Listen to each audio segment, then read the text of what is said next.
रायपुर से बड़ी खबर आ रही है, अपडेट करवा दें। राजीव भवन में प्रेस कॉन्फ्रेंस। जी हां, तो मंत्री रविंद्र चौबे और शिव डहरिया इस वक्त प्रेस कॉन्फ्रेंस कर रहे हैं। चलिए सीधे आपको लिए चलते प्रेस कॉन्फ्रेंस में।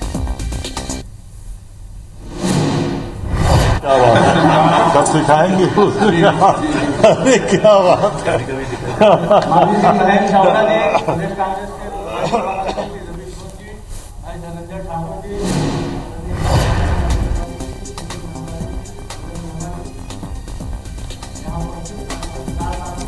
तो आपको बता दें, रायपुर से लाइव तस्वीरें दिखा रहे हैं आपको, जहां पर राजीव भवन में प्रेस कॉन्फ्रेंस होने वाली है और इसके लिए मंत्री रविंद्र चौबे और शिव डहरिया पहुंच चुके हैं। साथ ही विधायक विकास उपाध्याय भी दिख रहे हैं।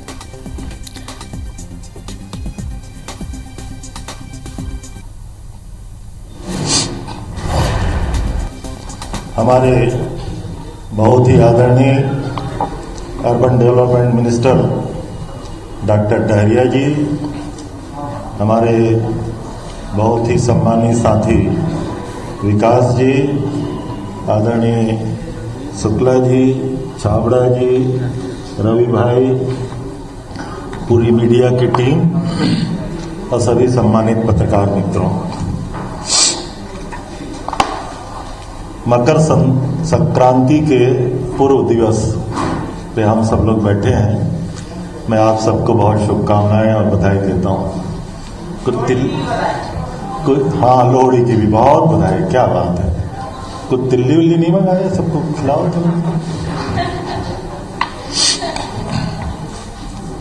साथियों,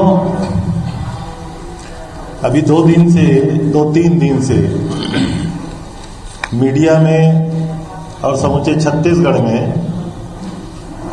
एक बड़ा इशू पे बहस छिड़ी हुई है, चर्चा छिड़ी हुई है।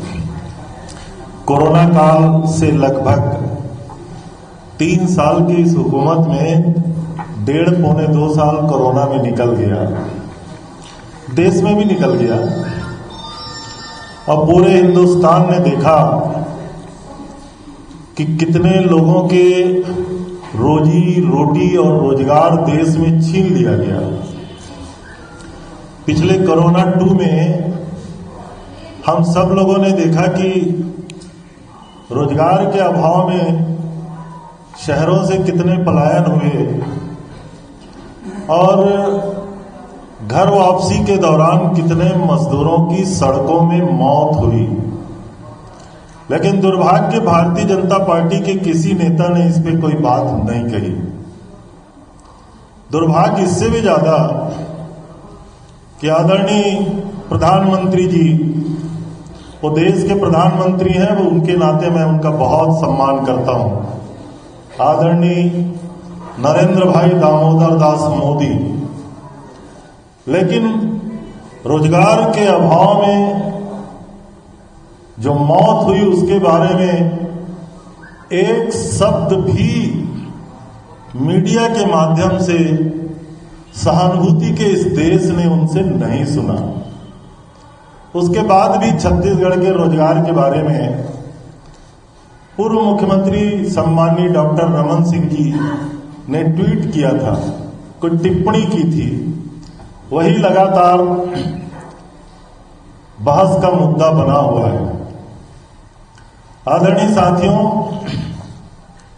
पहले कार्यकाल के चुनाव मैनिफेस्टो में देश के प्रधानमंत्री जी ने और भारतीय जनता पार्टी ने 2 करोड़ युवाओं को नौकरी देने का वायदा किया था प्रतिवर्ष, किंतु 5 साल पूरा होने के बाद माननीय मोदी जी ने अपनी बातों में कहा था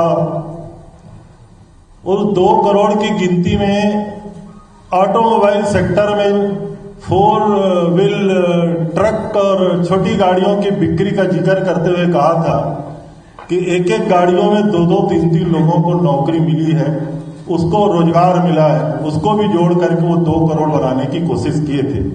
मैं आज जो आंकड़े दूंगा उसमें छत्तीसगढ़ के आंकड़े नहीं है कि यहाँ ऑटोमोबाइल की कितनी बिक्री हुई और कितने लोग रोजगार, तो कृपा करके आदरणीय मोदी जी के आंकड़ों से हमारी आंकड़ों की तुलना ना करिएगा। दूसरी बात, केंद्र सरकार ने पिछले कोरोना काल में 20 लाख करोड़ के पैकेज रोजगार के लिए घोषणा किए थे। दुर्भाग्य है 20 नया पैसा भी किसी के न खाते में आया न रोजगार के अवसर उपलब्ध हुए। मैं इससे भी छत्तीसगढ़ सरकार के आंकड़ों की तुलना नहीं करूंगा। और तीसरी बात, यहां तत्कालीन सरकार के 5 सिंह,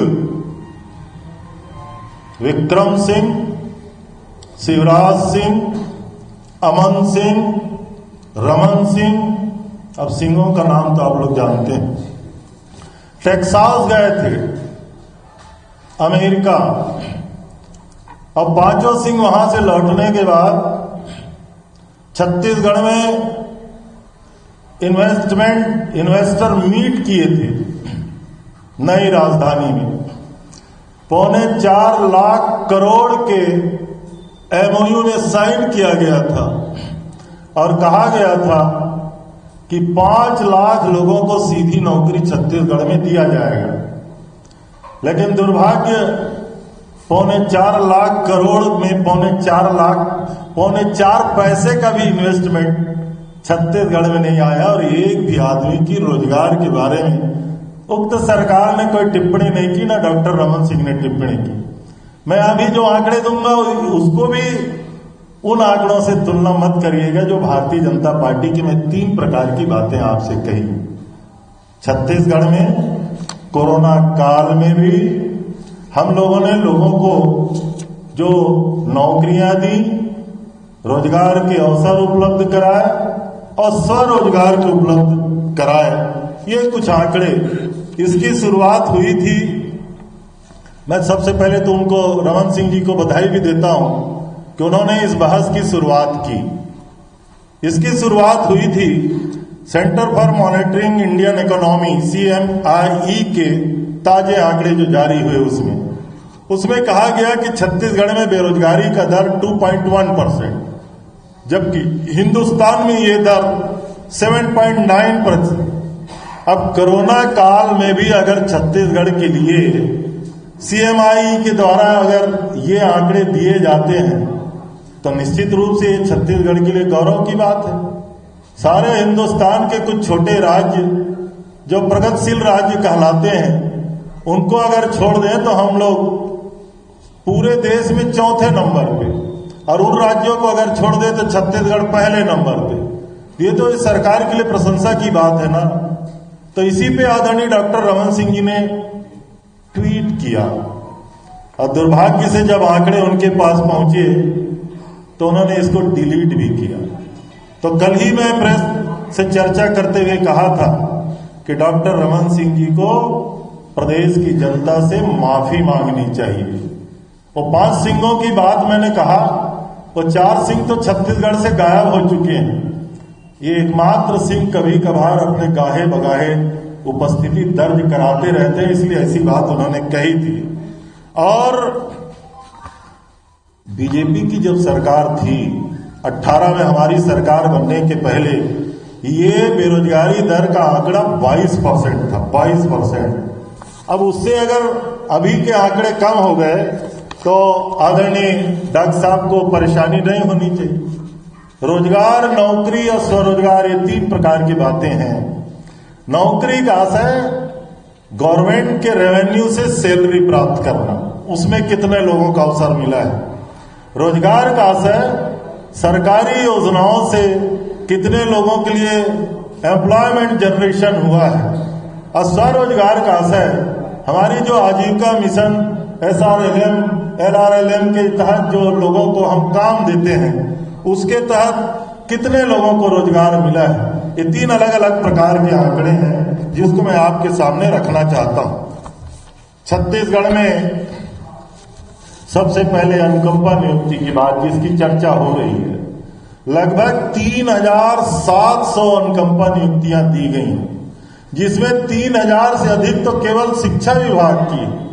और आदरणीय मुख्यमंत्री जी ने कोरोना काल में यह आदेश किया था कि जिन जिन शासकीय सेवकों की मृत्यु कोरोना के काल में कोरोना के कारण हुई उसमें एक भी दिवस की देरी नहीं होनी चाहिए।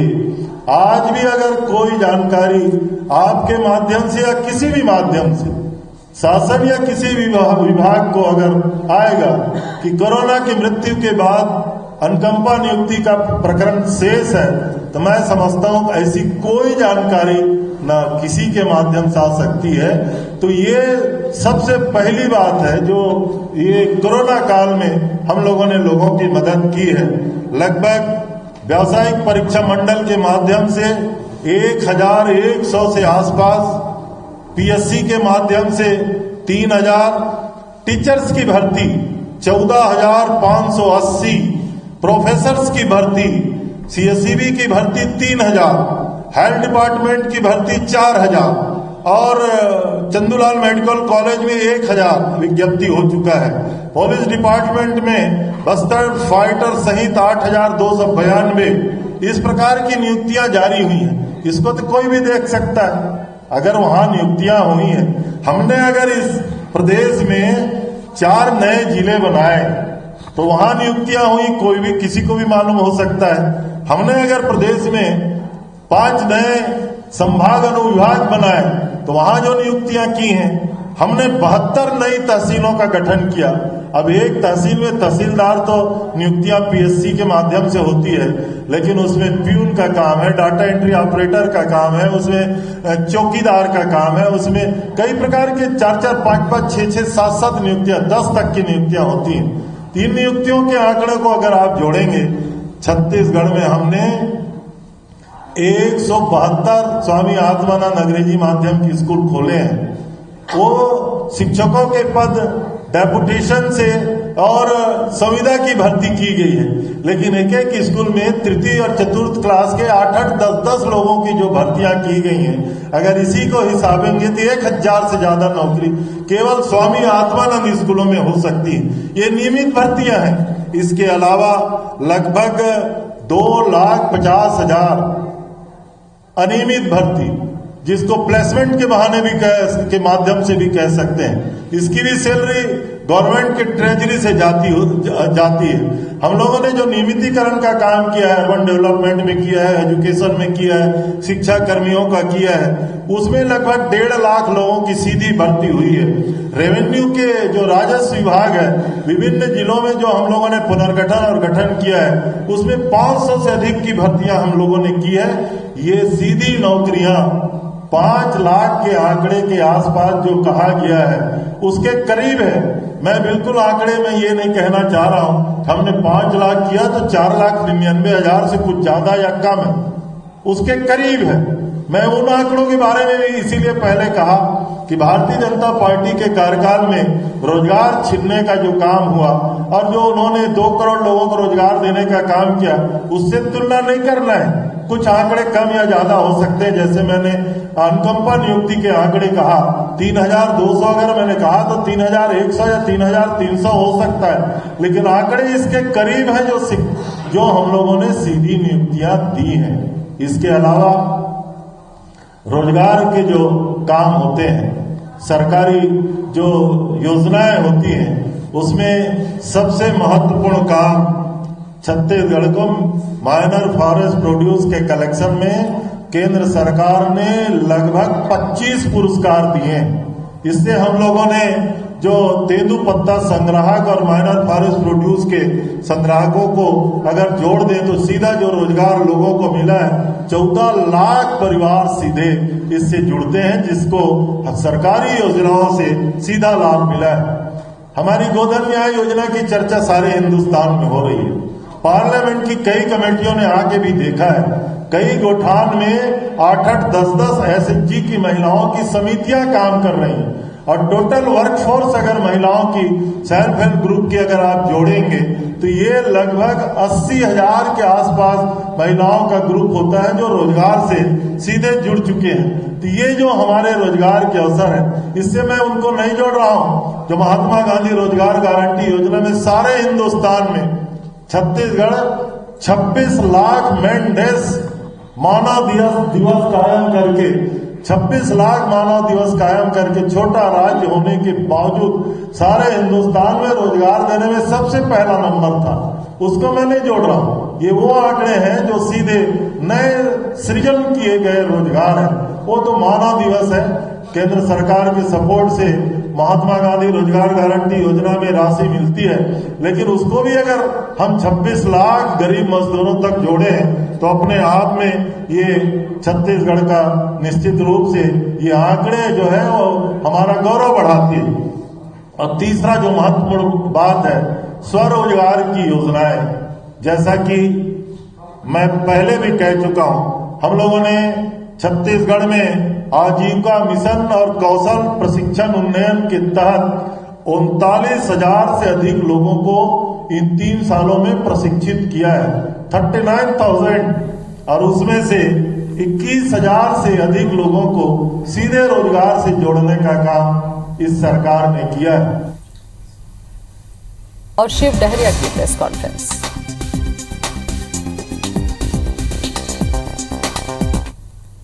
भारतीय जनता पार्टी के लोग जो है आज परेशान हैं। कोई नेता एक दूसरे के खिलाफ इनके सारे लड़ते रहते हैं, पूरी गुटबाजी भारतीय जनता पार्टी में आज दिख रही है। इनके बड़े बड़े नेता कहते हैं, नंद कुमार साय जी ने कहा कि भारतीय जनता पार्टी का काम जिस तरह से आज चल रहा है आने वाले चुनाव में रसातल में जाएगी। तो भारतीय जनता पार्टी इसी दिशा में अपना कदम बढ़ा रही है और हमारी सरकार जो है भूपेश बघेल जी के नेतृत्व में सबसे अच्छा काम कर रही है। सभी क्षेत्रों में आज हमारे प्रदेश में राजीव गांधी किसान न्याय योजना के माध्यम से लगभग 80,000 करोड़ रुपया किसानों के जेब में गया है और जितने हम लोगों ने वादा किए थे अधिकांश वादा पूरा हो गया है। किसानों का कर्जा माफ, बिजली का बिल हाफ, सिंचाई का टैक्स माफ, धान का 2500 रुपया इस साल 2540 रुपया मिल रहा है। यूनिवर्सल पीडीएस में सभी को राशन कार्ड एपीएल वालों को भी दे रहे हैं, बीपीएल वालों को भी दे रहे हैं। जो एपीएल वाले हैं उनको भी रियायती दर में 10 रुपया में चावल दे रहे हैं, गरीबों को 1 रुपया में दे रहे हैं। हमारी सारी योजनाएं आज छत्तीसगढ़ की जनता के सामने हैं और छत्तीसगढ़ की जनता ने भाई भूपेश बघेल जी के नेतृत्व में विश्वास व्यक्त किया है और आगे भी विश्वास व्यक्त करेगी। निश्चित रूप से एक अच्छा काम हमारे छत्तीसगढ़ में हो रहा है, लेकिन भारतीय जनता पार्टी के पास कोई मुद्दा है ना विजन है, इसलिए इस तरह की अनर्गल बातें वो करते रहते हैं। मनरेगा में जिस तरह का रोजगार का सृजन हुआ उसमें पूरे देश में हम लोग पहले नंबर में आए हैं। वन विभाग में जो हमारे रोजगार के अवसर उपलब्ध हुए हैं, लोगों को लाभांश जिस तरह से वितरण किया जा रहा है, तेंदुआ पत्ता से लेके सारे हमारे वनोपजों का जो 9 वनोपज होता था वो बढ़ के 52 हो गए हैं। उनसे जो हमारे आदिवासी क्षेत्रों में लोगों का रोजगार सृजन हो रहा है। हमारे नगरीय निकाय क्षेत्र में सफाई कर्मियों का हम लोगों ने उसको अच्छा काम दिया है और 20,000 से ज्यादा स्वच्छता कर्मियों को हम लोगों ने हमारे 3 साल में रोजगार का नए रोजगार के अवसर उन लोगों को दिया है। हमारे सफाई के क्षेत्र में पूरे देश में लगातार हम 3 साल से स्वच्छता पूरे देश में पहले नंबर में आ रहे हैं। ODA++ में पूरे देश में हमारे छत्तीसगढ़ के नगरीय निकाय को प्रधानमंत्री जी ने पुरस्कार दिया है। दूसरा ये कहते हैं सिर्फ आलोचना के अलावा इनके पास कुछ मुद्दा नहीं है। ये कहते हैं प्रधानमंत्री आवास में अच्छा काम नहीं हो रहा है। आपको बता दें नगरीय निकाय में प्रधानमंत्री आवास में सबसे अच्छा गुणवत्ता का काम करने का पुरस्कार हमारे प्रधानमंत्री जी ने हमारे स्टेट को दिया है और ऊपर से कहते हैं कि आप अच्छा काम नहीं कर रहे हो। तो इनके पास भारतीय जनता पार्टी के पास ना कोई मुद्दा है ना विजन है, इसलिए इस तरह का नर्गल आरोप लगाते रहते हैं। छत्तीसगढ़ की जनता इस बात को समझ चुकी है और आने वाले साल में ये अभी तो 14 सीट में, आने वाले साल में 8-10 सीट से कम नहीं आए, कम उससे भी कम में सिमट जाएंगे। हमारे नौजवान साथी विकास जी से भी चाहूंगा। बहुत धन्यवाद भैया। बहुत विस्तार से दोनों बहुत ही वरिष्ठ मंत्री आदरणीय रविंद्र चौबे जी, डॉक्टर शिव कुमार डहरिया जी ने सरकार की योजना से साथ साथ सभी चीजों को विस्तार से बताया और युवा लोगों के लिए तो सबसे बड़ा योगदान इस सरकार का रहा भूपेश बघेल जी की कांग्रेस की सरकार का, जिसमें 5 लाख से भी ज्यादा लोगों को रोजगार मिले। और सबसे इसमें बड़ी बात यह है कि 3 साल की सरकार में 6 महीने पहले के 6 महीने तो लोकसभा चुनाव की आचार संहिता में चले गए, दूसरे 6 महीने